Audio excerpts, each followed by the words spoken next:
Welcome to study with smartness. Friends, daily की तरह मैं आज भी आपके सामने प्रीवियस ईयर के बहुत इम्पोर्टेंट क्वेश्चन लेके आया हूँ जो कि एग्ज़ाम की दृष्टि से काफ़ी हेल्पफुल रहेंगे। और हाँ फ्रेंड्स, आई होप आप घर में होंगे, सुरक्षित होंगे और स्वस्थ होंगे। इसी के साथ अपन पार्ट नंबर 11 फ्रेंड्स, मैं आपके सामने पार्ट 10 कंप्लीट कर चुका हूँ और अब पार्ट नंबर 11 लेके आया हूँ जो कि बहुत ही इम्पोर्टेंट है। फ्रेंड्स, हाँ, अगर आप इस चैनल पर नए हैं तो please subscribe in this channel and इसी टाइप के वीडियो आप चाहते हैं तो सब्सक्राइब इन चैनल। और हाँ, आप इसी टाइप की वीडियो चाहते हैं तो सब्सक्राइब कर लीजिए जो और बेल आइकन ज़रूर प्रेस कीजिए। क्या है, उससे आपको नोटिफिकेशन टाइम टू टाइम मिलता रहेगा। जैसे जो भी वीडियो अपलोड होता है तो आपको नोटिफिकेशन मिलता रहेगा। और इसी के साथ अपन वीडियो की शुरुआत करने जा रहे हैं। तो क्वेश्चन नंबर फर्स्ट है, किसी व्यक्ति का बुद्धि लब्धि को शुरू में उसकी आयु से विभाजित उस व्यक्ति की आयु के अनुपात में दर्शाया जाता है। आपके सामने 4 ऑप्शन दिए गए हैं। क्या वास्तविक इरादे, स्टीरियोटाइपिंग, क्या कालानुक्रमिक स्नायविक, क्या कालानुक्रमिक मानसिक, क्या मानसिक कालानुक्रमिक। तो करेक्ट आंसर इज मानसिक कालानुक्रमिक। क्वेश्चन नंबर 2 पर चलेंगे अपन। हृदय विकार के साथ कौन सी आनुवंशिक समस्या है? आपके सामने 4 ऑप्शन दिए गए हैं। हृदय विकार में, हाँ फ्रेंड्स, इंग्लिश वाले स्टूडेंट के लिए क्या है, with genetic problem associated with heart defect. तो आपके सामने 4 ऑप्शन दिए गए हैं। जब तक मैं इन 4 के ऑप्शन के बारे में बताऊंगा तो ADHD का फुल फॉर्म में आपको 3 से 4 बार रिवाइज करा चुका हूँ फ्रेंड्स। क्या होता है? Attention deficit hyper activity disorder. Autism क्या होता है फ्रेंड? तो इसका होता है ध्यान अभाव सक्रियता विचार। ध्यान अभाव सक्रियता विचार रहता है। ऑटिज्म में देखने से संबंध रहता है। तो टर्नर सिंड्रोम और डाउन सिंड्रोम, मतलब ये 2 ऑप्शन हो नहीं सकते। अब आती बात टर्नर सिंड्रोम क्या होता है कि एक माँ का प्रेम जो बच्चों के प्रति रहता है वो टर्नर सिंड्रोम कहलाता है। तो down syndrome is the correct answer. Correct answer is down syndrome. ना टर्नर होगा, ना ऑटिज्म होगा, ना ADHD होगा, डाउन सिंड्रोम। क्वेश्चन नंबर 3 पर चलेंगे अपन। निम्नलिखित में से किस आयु सीमा को प्रारंभिक बचपन माना जाता है? आपके सामने 4 ऑप्शन दिए गए हैं। आप बताएंगे कि 7 से 11, जन्म से 2, 3 से 12, 2 से 6। प्रारंभिक बचपन किसको माना जाता है? प्रारंभिक बचपन या पश्च बचपन किसको कहा जाता है? तो फ्रेंड्स, करेक्ट आंसर 2 से 6। 2 से 6 करेक्ट आंसर। पश्च बचपन क्या कहलाता है? 6 से 12। प्रारंभिक बचपन 2 से 6 और पश्च बचपन कहलाता है 6 से 12। तो क्वेश्चन नंबर 4 पर चलेंगे। वर्तमान में पहने जा रहे जूते की एक नई जोड़ी से जूते के काटने का दर्द इसका एक उदाहरण है। नई जोड़ी के जूते काटने का दर्द किसका उदाहरण है? आपके सामने करेक्ट आंसर, क्या दीर्घकाल स्मृति, क्या प्रासंगिक स्मृति, क्या तत्काल स्मृति, क्या संवेदना स्मृति। फ्रेंड्स, ये देखिए आपकी डेली लाइफ से रिलेटेड, डेली लाइफ में जो यूज़ किया था वो है वर्तमान में पहने जाने वाले जूते, एक नई जोड़ी। आपने एक नई जोड़ी के जूते खरीदे हैं, वो वर्तमान में पहन रहे हैं। तो वो दर्द, आपको जो स्टार्टिंग में दर्द होता है तो ये किसका उदाहरण है? दीर्घकालिक, प्रासंगिक, तत्काल, संवेदना। तो करेक्ट आंसर इज तत्काल स्मृति। तत्काल में दर्द हो रहा, ना प्रासंगिक, न दीर्घकाल, न संवेदना। करेक्ट आंसर तत्काल स्मृति। क्वेश्चन नंबर 5 पर चलेंगे अपन। परिस्थितिकी प्रणाली सिद्धांत जो मूल रूप से ब्रोफेन वेनर द्वारा तैयार प्रणालियों को निर्दिष्ट करता है, जिन्हें भी कहा जाता है। आपके सामने 4 ऑप्शन दिए गए हैं। जिन्हें कहा जाता है प्रभावशाली अवधारणा, मानव विकास, मानव पारिस्थितिकी, बौद्धिक विकास। तो करेक्ट आंसर पारिस्थितिकी प्रणाली जो मूल रूप से ब्रॉमफेनर द्वारा दिया जाता है। करेक्ट आंसर मानव पारिस्थितिकी इज द करेक्ट आंसर। मानव पारिस्थितिकी करेक्ट आंसर। क्वेश्चन नंबर 6 पर चलेंगे। नए लक्ष्यों की ओर ऊर्जा या उन आक्रामक लक्ष्यों को पुनः निर्देशित करना अक्सर कलात्मक बौद्धिक लक्ष्य होते हैं। आपके सामने 4 ऑप्शन दिए गए हैं, आप बताएंगे। क्या उदात्तीकरण हो सकता है, क्या प्रतिकरण, क्या संवर्धन, क्या एकत्रीकरण। तो करेक्ट आंसर उदात्तीकरण। उदात्तीकरण is the correct answer. Question number 7 पर चलेंगे अपन। निम्नलिखित में से कौन सी एजेंसी भारत में स्कूली शिक्षा पाठ्यक्रम रूपरेखा तैयार करने के लिए उत्तरदायी है। आपके सामने 4 ऑप्शन दिए गए हैं। क्या RCI है, क्या NCTE है, क्या NEUPA है, या NCERT है। तो NCERT is the correct answer. NCERT। Friends NCERT की स्थापना कब हुई थी? 1961। ये क्वेश्चन ही बन सकता है फ्रेंड। NCERT की स्थापना 1961 और ऐसी कोई संस्था नहीं है friends. Correct answer NCERT। Question number 8 पर चलते हैं। तत्परता का नियम अधिगम से पूर्व की आवश्यकता पर प्रकाश डालता है। तत्परता का नियम अधिगम से पूर्व की कल्पना पर प्रकाश डालता है। तो अनुभव होगा, पुनर्वन होगा, अभ्यास होगा, परिपक्वता होगा। करेक्ट आंसर परिपक्वता इज द करेक्ट आंसर। परिपक्वता। क्वेश्चन नंबर 9 पर चलेंगे। फ्रेंड्स से देखिए आपके सामने चकिंग और मिलर के सिद्धांत के अनुसार, चकिंग और मिलर के सिद्धांत के अनुसार मैजिक नंबर, चकिंग और मिलर सिद्धांत के अनुसार मैजिक नंबर कौन सा है फ्रेंड्स? मैजिक नंबर आपके सामने ये देखिए फ्रेंड, आपको डीपली पढ़ने की बहुत ज़्यादा रिक्वायरमेंट है। चकिंग और मिलर के अनुसार नंबर, मैजिक नंबर आपको बताना है। तो आप बताइए चकिंग मिलर ने क्या माना था मैजिक नंबर? क्या 2 + -3 या 9 या 5 या 7? तो चकिंग और मिलर सिद्धांत के अनुसार मैजिक नंबर कौन है? 7 + -2 करेक्ट आंसर। न 5 होगा, न 9 होगा, न 2 होगा। Correct answer 7 + -2। क्वेश्चन नंबर 10 पर चलते हैं अपन।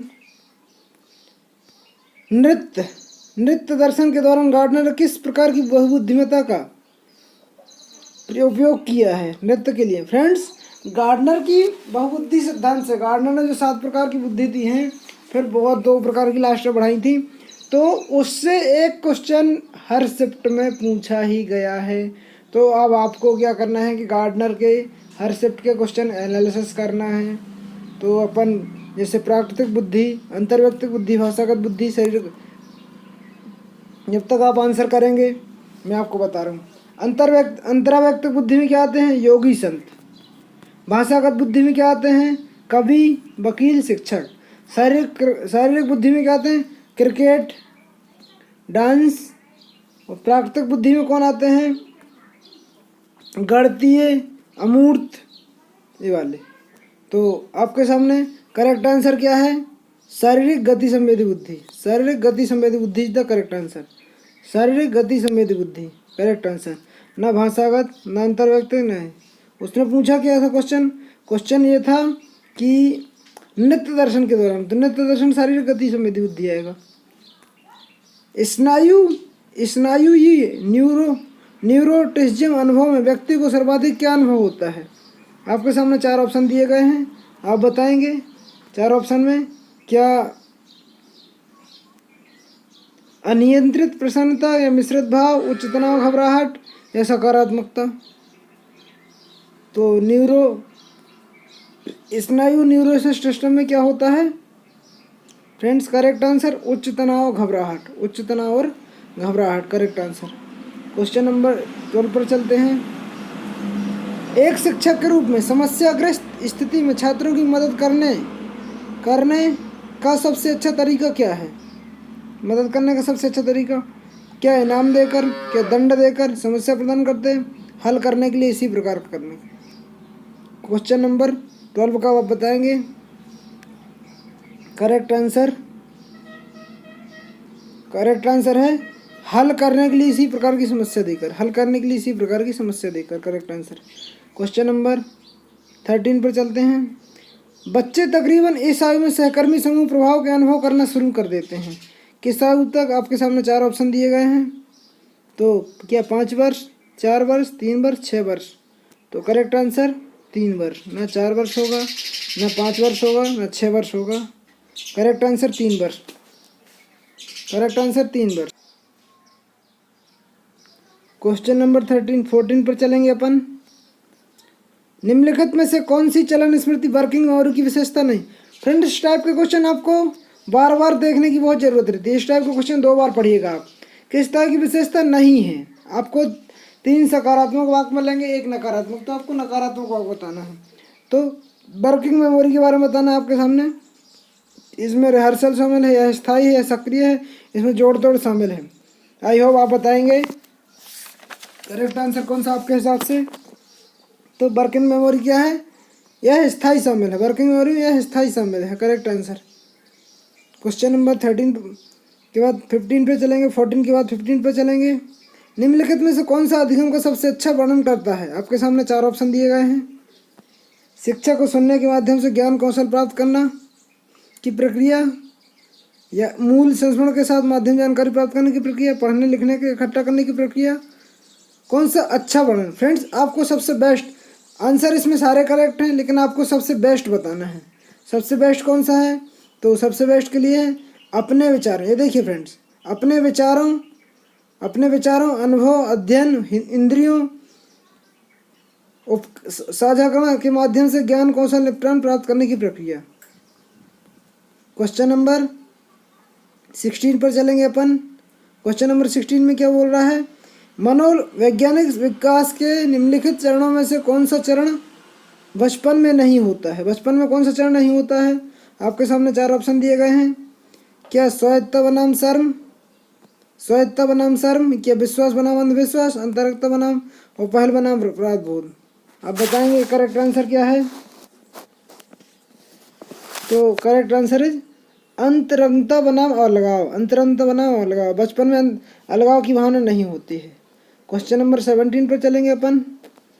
निम्नलिखित में कौन सा विचार मूर्त रूप लेता है जब अनुभव के माध्यम से व्यक्ति सीखता है? अनुभव के माध्यम से व्यक्ति सीखता है तो कौन सा विचार मूर्त रूप लेता है? आपके सामने 4 ऑप्शन दिए गए हैं। तो करेक्ट आंसर मूर्त रूप अनुभव के आधार से सीखता है, तो पोषण इज द करेक्ट आंसर। ना प्रकृति, ना सर्वव्यापकता, ना नियतवाद। फ्रेंड्स, 16 क्वेश्चन का मैं बता रहा हूँ कि बचपन में क्या क्या होते हैं। तो बचपन में क्या क्या होते हैं? बचपन में होते हैं स्वायत्तता बनाम शर्म, बचपन में होता है विश्वास बनाम अविश्वास होता है, और पहल बनाम अपरोध। ये बचपन में होते हैं, बचपन में होते हैं। और अंतरंगता अलगाव बचपन में नहीं होता है। क्वेश्चन नंबर 17 पर चलेंगे अपन। पोषण हो गया था इसका। क्वेश्चन 18 पर चलेंगे। बच्चे में शारीरिक विकास की निम्न आयु में सीमा में धीमा हो जाता है। धीमा कब हो जाता है बच्चे का शारीरिक विकास की आयु का काल? तो करेक्ट आंसर आपके सामने 4 ऑप्शन दिए गए हैं। क्या 6 से 9, 3 से 4, 5 से 6, 4 से 5? तो करेक्ट आंसर 5 से 6 इज द करेक्ट आंसर। 5 से 6 करेक्ट आंसर। क्वेश्चन नंबर 19 पर चलेंगे अपन। शब्दों की भाषा इसके लिए आवश्यक नहीं है। शब्दों की भाषा इसके लिए आवश्यक नहीं है। फ्रेंड्स, आपको यहाँ भी नकारात्मक निगेटिव वाक्य बताना है। नहीं है। आपके सामने 4 ऑप्शन दिए गए हैं। क्या वैचारिक चिंतन है, क्या अवधारणा चिंतन है, कि क्या कल्पनाशील चिंतन है? शब्दों की आवश्यक नहीं है, या सहचर चिंतन है?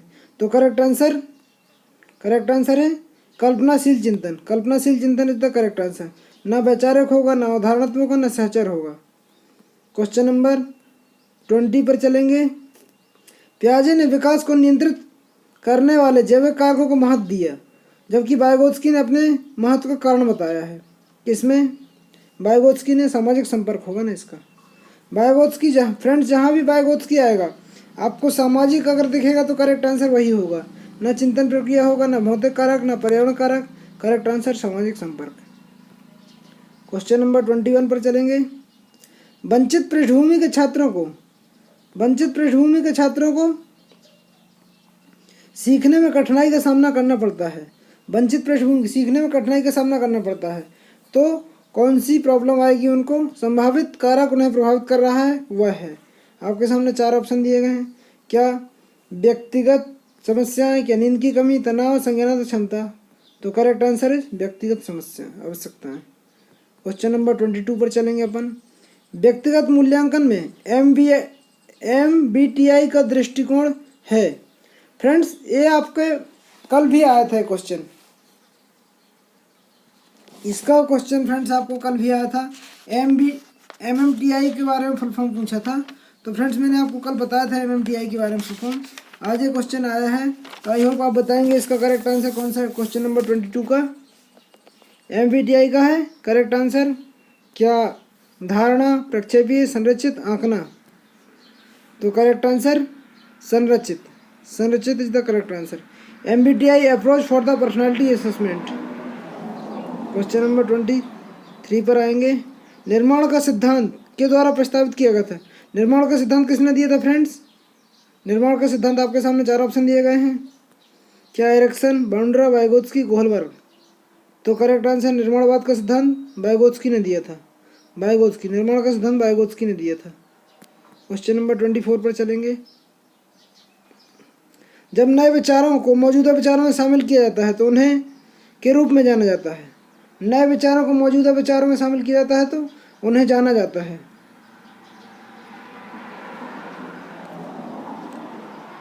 आत्मसातकरण।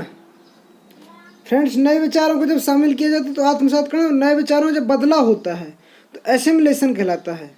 समायोजन, नए विचारों को शामिल नहीं तो एसिमिलेशन कहलाता है। और एक इसके पार्ट है फ्रेंड्स अनुकूलन के दोनों पार्ट हैं। देखिए अनुकूलन के 2 पार्ट होते हैं फ्रेंड्स। पहला जैसे आपको एक्सप्लेन कर रहा हूँ अनुकूलन, ये जीन प्याजे ने दिया अनुकूलन। अनुकूलन, अब अनुकूलन में 2 भाग होते हैं, 1 2। यहाँ पे क्या आएगा, जैसे आत्मसातकरण है, आत्मसातकरण में क्या आएगा, आत्मसातकरण मान लेते हैं। और यहाँ पे क्या है, समायोजन, समायोजन।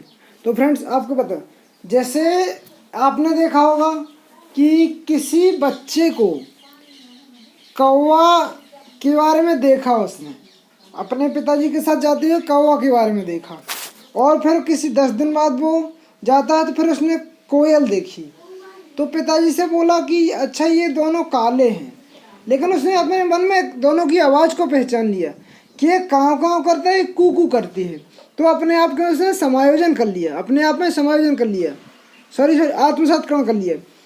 आत्मसातकरण किया, समायोजन में क्या होता है कि बदल जाती है। जैसे कौवा को देखा फिर वो पतंग को देखा, तो उसने देखा कि यार दोनों चीज़ अलग अलग हैं, तो ये समायोजन में आएगा। क्वेश्चन नंबर 25 पर चलेंगे अपन। ड्राइविंग करते समय हमारे फ़ोन का उपयोग करना किस प्रकार का उदाहरण एक उदाहरण है। ड्राइविंग करते समय हमारे फ़ोन का यूज करना कौन सा उदाहरण है, तो विभक्त अवधान इज द करेक्ट आंसर। विभक्त अवधान, न सिग्नल अवधान, न विस्तृत, न चयनात्मक, विभक्त अवधान is correct answer. Question number 26। सीखने की अक्षमता वाले छात्र को स्कूल से संबंधित क्षेत्र में पढ़ना, लिखना, तर्क करना, सुनना, गणित में महत्वपूर्ण होती है। आपके सामने 4 ऑप्शन दिए गए हैं। समझ, जानकारी, समस्या, कठिनाइयाँ। तो करेक्ट आंसर कठिनाइयाँ इज द करेक्ट आंसर। कठिनाइयाँ करेक्ट आंसर। क्वेश्चन नंबर 27 का जाएगा। अभिप्रेरणा के लिए निम्नलिखित में कौन सा दृष्टिकोण आंतरिक स्रोत का निर्भर नहीं करता। फ्रेंड्स इस टाइप के क्वेश्चन में आप निर्भर नहीं करता पे नोटिस करेंगे। तो आपके सामने 4 ऑप्शन दिए गए हैं, आई होप आप बताएंगे। और हाँ फ्रेंड्स, अगर आप चैनल पर नए हैं तो please like and share and subscribe and press on bell icon. Friends क्या है, आप बेल आइकन दबा देंगे तो आपको क्या होगा कि जैसे मैं वीडियो अपलोड करूँगा तो टाइम टू टाइम नोटिफिकेशन मिलता रहेगा। 27 का करेक्ट आंसर है कौन सा निर्भर नहीं करता, तो व्यवहारवादी करेक्ट आंसर है। तो निर्भर कौन से करते हैं, अब अगली बार क्वेश्चन क्या पूछ देगा, आंतरिक स्रोत पर निर्भर अभिप्रेरणा के लिए निम्नलिखित दृष्टिकोण में आंतरिक स्रोत पर निर्भर कौन सा करता है, तो संज्ञानात्मक करता है, मनोवादी और समाज संपर्क करता है। क्वेश्चन नंबर 28 पर आएंगे। प्रदर्शन में असफलता बच्चे के अधिगम की प्रक्रिया का अनिवार्य हिस्सा है, क्योंकि आपके सामने 4 ऑप्शन दिए गए हैं। आत्म जागरूकता विकसित करने के लिए मदद करता है, बच्चों के अनुभव के लिए तैयार करता है, पुनः परीक्षा के लिए मदद करता है, और लास्ट है यह बच्चों को समझने की सशक्त बनाता है कि जोखिम बड़ा या छोटा लेने के लिए अधिगम मत महत्वपूर्ण है। तो करेक्ट आंसर है फोर्थ करेक्ट आंसर है, 4 नंबर का करेक्ट आंसर है। बच्चों के समझने में सशक्त बना तो जोखिम लेना महत्वपूर्ण है। क्वेश्चन नंबर 29 पर चलेंगे अपन। लारा एक स्प्रेडशीट डिजाइन कर सकती है। कथन अभिरुचि परीक्षण किसका सूचक है? 29 का बताएंगे लारा का। तो कार्य चिंतन है, तर्क शक्ति है, संगठनात्मक चिंतन, अंक चिंतन। तो करेक्ट आंसर तर्क शक्ति करेक्ट आंसर है। क्वेश्चन नंबर 30, इनमें से जीटीडी का कारण हो सकता है। फ्रेंड्स जीटीडी आपको मैंने फुल फॉर्म बताया फ्रेंड्स, तो फुल फॉर्म से ही मैक्सिमम आ रहे हैं आजकल, ये एक फुल फॉर्म सभी में आता है। जीटीडी का कारक क्या है आप बताएंगे? तो करेक्ट आंसर है बचपन का संक्रमण करेक्ट आंसर। ना बचपन का मोटापा, सख्त परिवेश, न चीनी एक्शन। तो करेक्ट आंसर बचपन का संक्रमण। फ्रेंड्स मेरा प्रयास आपको कैसा लगा आप कमेंट बॉक्स में बताइएगा। 30 आउट ऑफ आपके कितने मार्क्स आ रहे हैं आप मुझे शेयर करके बताइएगा। और मिलते हैं इसी के साथ, जब तक पढ़ते रहिए, हम मस्त रहिए, व्यस्त रहिए, पढ़ते रहिए। जब तक के लिए मिलते हैं next video. Take care, okay.